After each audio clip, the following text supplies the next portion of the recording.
बड़ी खबर है, 15 दिसंबर से 3 देशों की यात्रा पर प्रधानमंत्री नरेंद्र मोदी रहेंगे।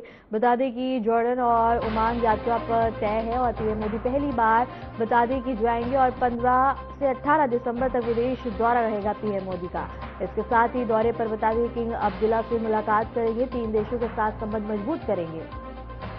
इस वक्त की बड़ी खबर हम आपको बता रहे हैं, प्रधानमंत्री नरेंद्र मोदी 3 देशों के यात्रा और इसके साथ ही दौरे पर रहेंगे, जहां 15 से 3 देशों की यात्रा पर पीएम मोदी बता दें कि और इसके साथ ही पीएम मोदी पहली बार इस वक्त की बड़ी खबर हम आपको बता रहे हैं, जहां प्रधानमंत्री नरेंद्र मोदी 15 से 18 दिसंबर तक विदेश दौरे पर रहेंगे और इसके साथ किंग अब्दुल्ला से मुलाकात करेंगे। 3 देशों के साथ संबंध मजबूत करने पर जोर दिया जाएगा और इसके साथ ही बता दें कि तमाम चर्चा भी देखने को मिलेगी, रणनीति और साझेदारी पर विचार विमर्श देखने को मिलेगा।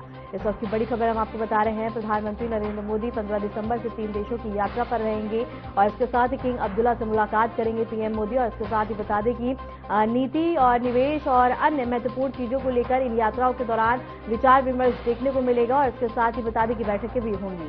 3 देशों के साथ संबंध मजबूत करने पर जोर दिया जा रहा है।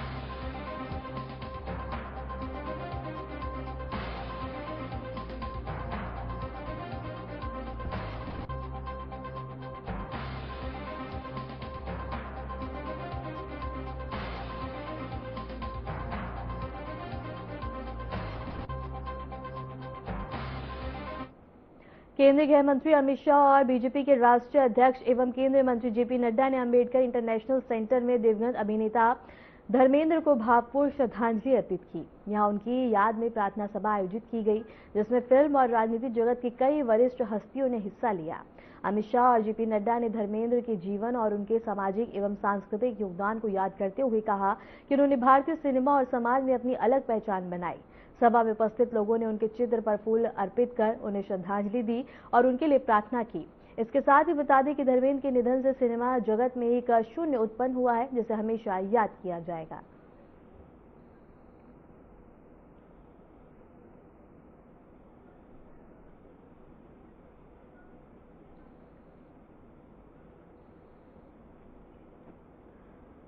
और इसके साथ ही बता दें कि केंद्रीय गृह मंत्री अमित शाह और स्वास्थ्य मंत्री जेपी नड्डा ने बता दें कि धर्मेंद्र को श्रद्धांजलि अर्पित की है और इसके साथ ही बता दें कि सिनेमा जगत में एक शोक की लहर देखने को मिल रही है, जहां बता दें कि और यहां उन्होंने कहा, अमित शाह ने कहा कि धर्मेंद्र ने हमेशा समाज के लिए अनेक कार्य किए हैं और उनके योगदान को हमेशा सराहा और याद किया जाएगा।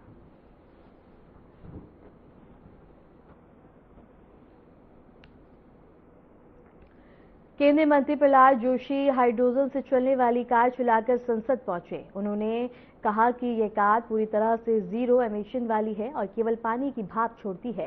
प्रहलाद जोशी ने बताया कि प्रधानमंत्री नरेंद्र मोदी के नेतृत्व में भारत में नेशनल ग्रीन हाइड्रोजन मिशन शुरू किया गया है।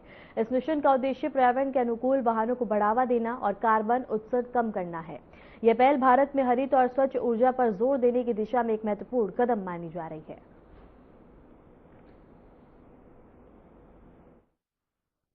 आज जो मैं इस कार ड्राइव के आया हूं, ये हाइड्रोजन कार है। माननीय प्रधानमंत्री जी के आशीर्वाद से नेतृत्व में जो ग्रीन हाइड्रोजन का एक मूवमेंट माननीय प्रधानमंत्री जी ने शुरू किया, इसका मैन्युफैक्चरिंग, ग्रीन हाइड्रोजन के मैन्युफैक्चरिंग के लिए एक mission, national green hydrogen mission, SIGHT programme, ये सब करके जो 24,000 करोड़ उन्होंने पीएलआई के द्वारा जो दिया है, वो पीएलआई का द्वारा में जो उन्होंने माननीय प्रधानमंत्री जी ने शुरू किया, उसके कारण आज देश में हाइड्रोजन का, ग्रीन एनर्जी का, ग्रीन फ्यूल का एक बहुत बड़ा मुहिम शुरू हुआ है। आज टोयोटा किर्लोस्कर कंपनी और हमारे नाइस, हमारे डिपार्टमेंट का national institute of solar energy आज एमओयू साइन किया है। ये टोयोटा ने जो डेवलप किया है मिराई, ये मिराई मीन्स जापानीज भाषा में फ्यूचर है। एक टोयोटा आप सब लोग जानते हैं, जापानीज कंपनी है। इन लोगों ने हाइड्रोजन आधारित फ्यूल के द्वारा व्हीकल चलाने के लिए ये नया गाड़ी विथ ऑल इम्प्रूवमेंट्स आज फिर से उन्होंने लॉन्च किया है इसको भारत के टेरेन में, भारत के अलग अलग वेदर में, ठंड में, धूप में, बारिश में, अलग अलग टेरेन में ये कैसे चलता है, ये सब स्टडी करने के लिए नाइस के साथ आज किर्लोस्कर मोटर इसको इवैल्यूएट करने के लिए, फर्दर रिसर्च करने के लिए एक आज एमओयू हुआ है और ये गाड़ी हमको वो हैंडओवर किया है।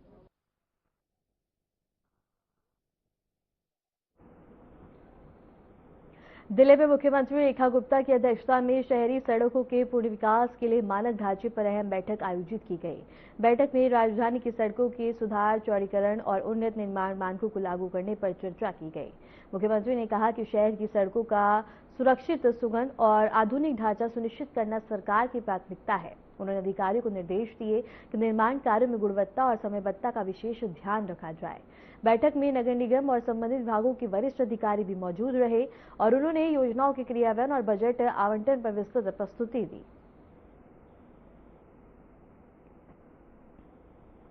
और दिल्ली से एक खबर हम आपको बता रहे हैं, जहां दिल्ली में सड़क पुनर्वास बैठक और अधिकारियों को गुणवत्ता पर निर्देश दिए गए।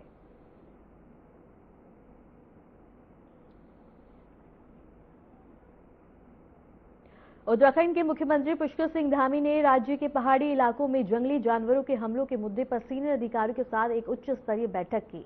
बैठक में मुख्यमंत्री ने अधिकारियों को निर्देश दिए कि राज्य के पर्वतीय क्षेत्रों में रहने वाले नागरिकों की सुरक्षा सुनिश्चित करने के लिए प्रभावी कदम उठाए जाएं।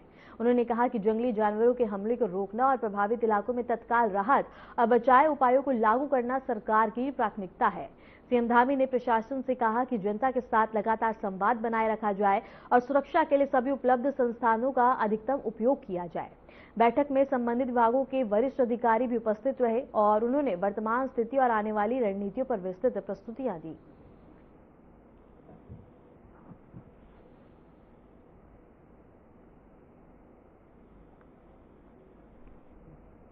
राजस्थान के मुख्यमंत्री भजनलाल शर्मा ने मुख्यमंत्री कार्यालय में सूरत, कोतवाल और कोलकाता, दिल्ली और लंदन से आए राजस्थानी समुदाय के प्रतिनिधि मंडल के साथ महत्वपूर्ण बैठक की। बैठक में मुख्यमंत्री ने प्रतिनिधि मंडल का स्वागत करते हुए कहा कि राजस्थान की संस्कृति और परंपराओं को देश और विदेश में मजबूत बनाने के लिए समुदाय का योगदान अहम है। उन्होंने कहा कि सरकार ऐसे आयोजनों और पहलों का समर्थन करती रहेगी जो राज्य की संस्कृति, कला और व्यवसाय को बढ़ावा दे। प्रतिनिधि मंडल ने मुख्यमंत्री को राज्य के विकास योजनाओं और सांस्कृतिक कार्यक्रमों में सहयोग देने की अपनी प्रतिबद्धता व्यक्त की। बैठक के दौरान दोनों पक्षों ने व्यापार, शिक्षा और सांस्कृतिक आदान प्रदान के क्षेत्रों में सहयोग बढ़ाने पर भी चर्चा की।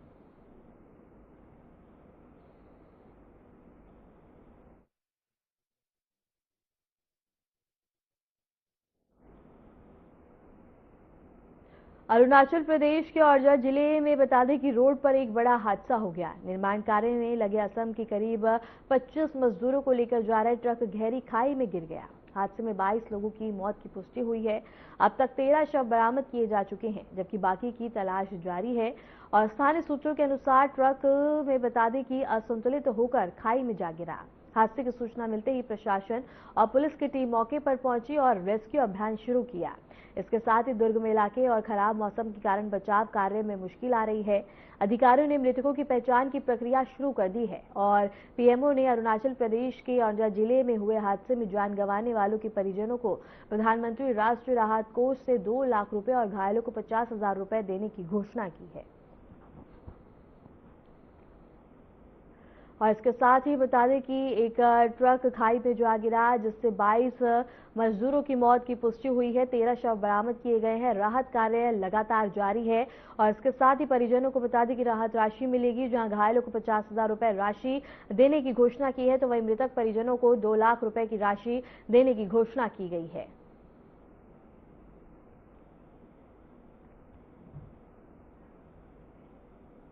अंतर्राष्ट्रीय पर्वत दिवस के अवसर पर पर्यटन विभाग ने जागरूकता बढ़ाने के उद्देश्य से साइकिलिंग फ्लैग ऑफ कार्यक्रम का आयोजन किया। बड़ी संख्या में प्रतिभागियों ने साइकिल रैली में हिस्सा लिया और पर्वत संरक्षण का संदेश दिया। कार्यक्रम के बाद विभाग द्वारा एक जागरूकता संगोष्ठी आयोजित की गई, जिसमें विशेषज्ञों ने पर्वतों के महत्व, पर्यावरण संरक्षण और जिम्मेदार पर्यटन पर अपने विचार साझा किए। आयोजन का उद्देश्य युवाओं और पर्यावरण प्रेमियों को पर्वत संवर्धन की दिशा में प्रेरित करना था। और इसके साथ श्रीनगर से खबर हम आपको बता रहे हैं, जहां बता दें कि पर्वत दिवस पर साइकिल रैली का आयोजन किया गया। जागरूकता बढ़ाने के लिए कार्यक्रम का आयोजन किया गया, जहां विशेषज्ञों ने अपने अपने विचार साझा किए। पर्यावरण संरक्षण पर संगोष्ठी का आयोजन और युवाओं को पर्वत संरक्षण की प्रेरणा दी गई है।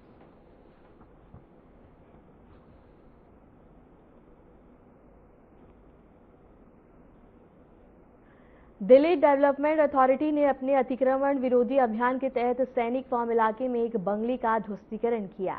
डीडीए के अधिकारियों ने बताया कि ये कार्रवाई कानून और नियमों के अनुसार की गई है।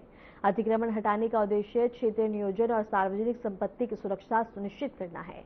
अधिकारियों ने कहा कि भविष्य में भी अतिक्रमण रोकने और नियमों का पालन करने के लिए सख्त कदम उठाए जाएंगे। इलाके में सुरक्षा और प्रशासनिक कर्मियों की मौजूदगी में ध्वस्तीकरण कार्य संपन्न हुआ है। और इसके साथ ही बता दें कि डीडीए ने किया बंगला ध्वस्त और सैनिक फॉर्म में कार्रवाई संपन्न हुई है। अतिक्रमण विरोधी अभियान जारी है, जहां बता दें कि लगातार अवैध कब्जों पर बुलडोजर की कार्रवाई देखने को मिल रही है और इसके साथ ही प्रशासन की मौजूदगी में ये कार्रवाई की जा रही है।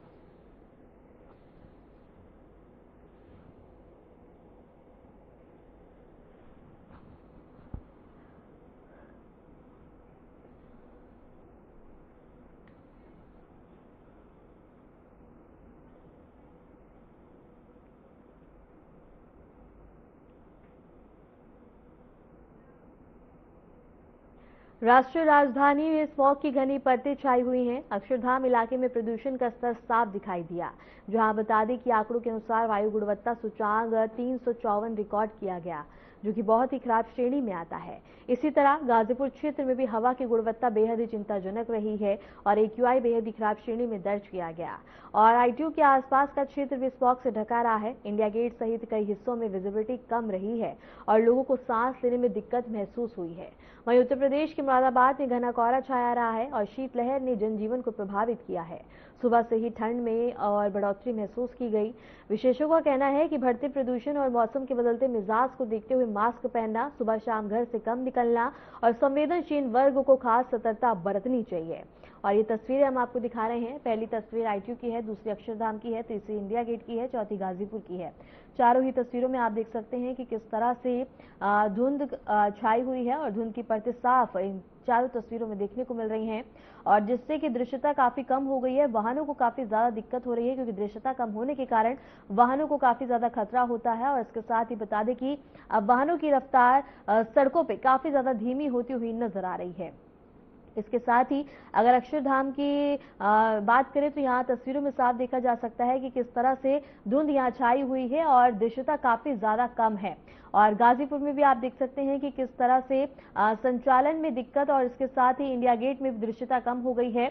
और इन मोटी परतों के चलते बता दें कि अब लोगों को काफी ज्यादा परेशानी हो गई है। हवा जहरीली हो गई है, जिससे बता दें कि लोगों को सांस लेने में दिक्कत हो रही है। जो पहले से ही किसी बीमारी से ग्रस्त हैं, उनके लिए ये वायु काफी ज्यादा खतरनाक है, क्योंकि बता दें कि लगातार दृश्यता कम है और सांस लेने में परेशानी, जिससे कि और भी खतरा बढ़ सकता है। और इसके साथ ही लोगों से अपील की गई है कि आवश्यक कार्य होने पे ही घरों से बाहर निकलें और मास्क का उपयोग जरूर करें। और इसके साथ ही बता दें कि इन चारों ही जगह पे AQI बेहद ही खराब श्रेणी में दर्ज किया गया है। अगर अक्षरधाम इलाके की बात करें तो वहां पे भी प्रदूषण का स्तर साफ आप देख सकते हैं तस्वीरों में, जहां बेहद ही दृश्यता कम दिखाई दे रही है। और बता दें कि यहाँ AQI 354 रिकॉर्ड किया गया है, जो बहुत ही खराब श्रेणी में आता है। इसी तरह अगर गाजीपुर की तस्वीर की भी बात करें तो यहाँ पे भी हवा की गुणवत्ता बेहद ही चिंताजनक रही है। लोगों को सांस लेने में दिक्कत हो रही है, आंखों में जलन हो रही है। ITO के आसपास भी बता दें कि क्षेत्र में स्मॉग ढका हुआ है और स्मॉग से बता दें कि क्षेत्र ढके हुए नजर आ रहे हैं और लोगों को काफी ज्यादा परेशानी हो रही है। इंडिया गेट सहित कई हिस्सों में भी दृश्यता कम रही है और लोगों को सांस लेने में दिक्कत महसूस हुई है। वहीं अगर उत्तर प्रदेश के मुरादाबाद में की बात करें तो वहां पे भी घना कोहरा छाया रहा और शीतलहर ने जनजीवन को बहुत ज्यादा प्रभावित किया है। सुबह से ही ठंड में और भी बढ़ोतरी महसूस की गई है। विशेषज्ञों का कहना है कि बढ़ते प्रदूषण और मौसम के बदलते मिजाज को देखते हुए मास्क पहनना और सुबह शाम घर से कम निकलना और संवेदनशील वर्ग को खास सतर्कता बरतनी चाहिए।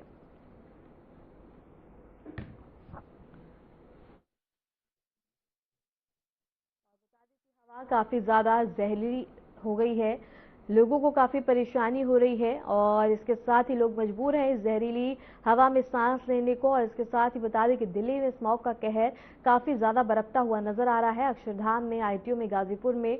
और इसके साथ ही इन सभी जगहों पर दृश्यता काफी ज्यादा कम हो गई है, जिससे वाहनों की रफ्तार भी कम हुई है। और इसके साथ ही बता दें कि लोगों को सांस लेने में दिक्कत हो रही है।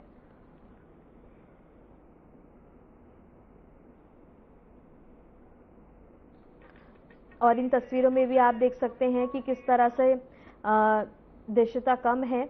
और अगर बात करें इन तस्वीरों की तो आप देख सकते हैं कि किस तरह से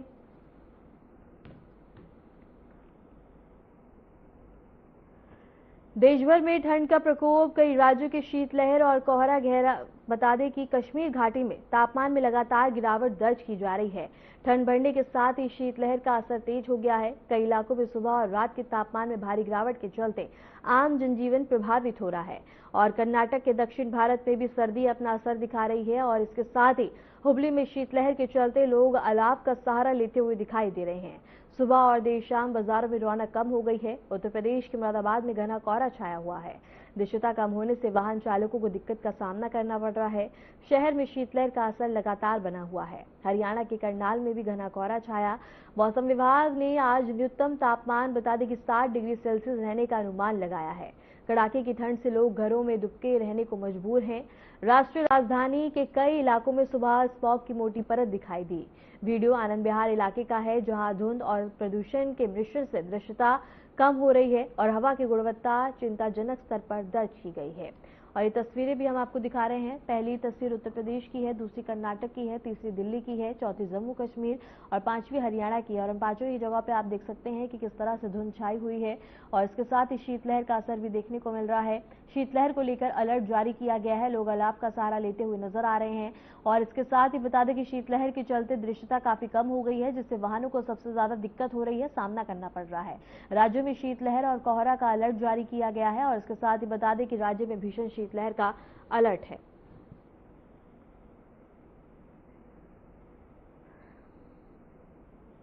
रुपया गिरता है तो सिर्फ मार्केट ही नहीं, आपकी जेब भी हिल जाती है। ऐसे में बता दें कि आरबीआई का यह बड़ा फैसला सिर्फ निवेशकों या बाजार के लिए नहीं है, आम नागरिक, जो कर्ज पाने वाले, व्यापार करने वाले, हर किसी के लिए असर रखता है।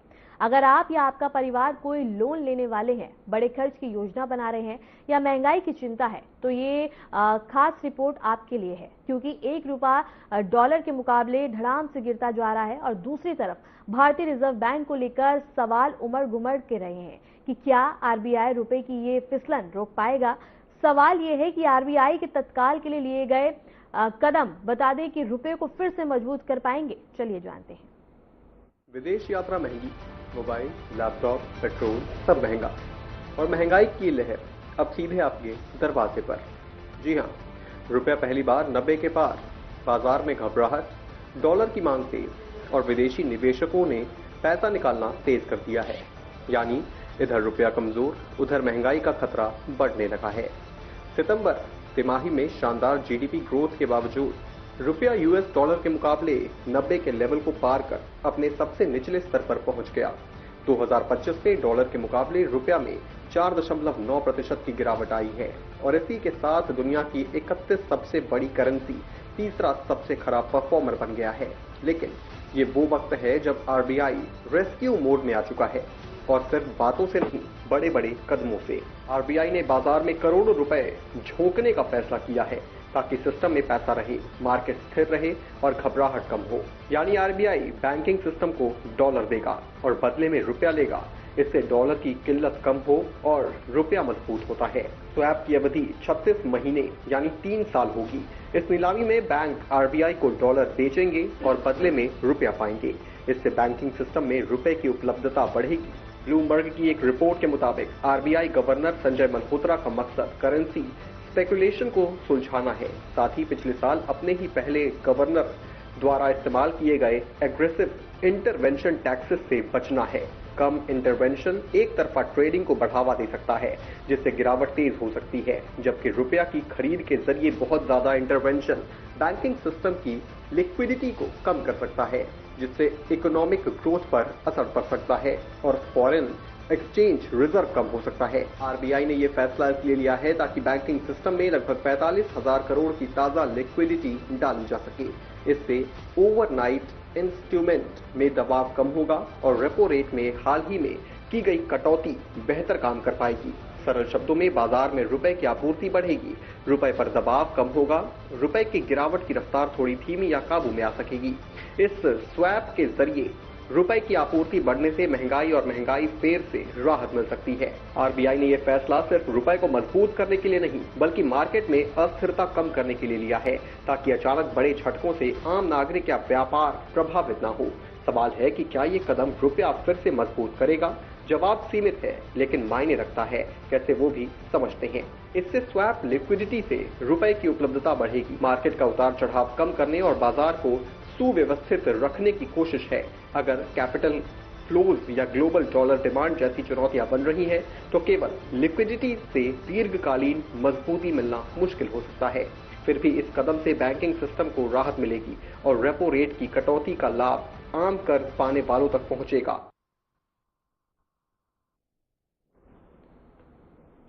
फिलहाल के लिए खबरों में इतना ही, और ऐसे देश और दुनिया की तमाम खबरों को जानने के लिए बने रहिए हमारे साथ।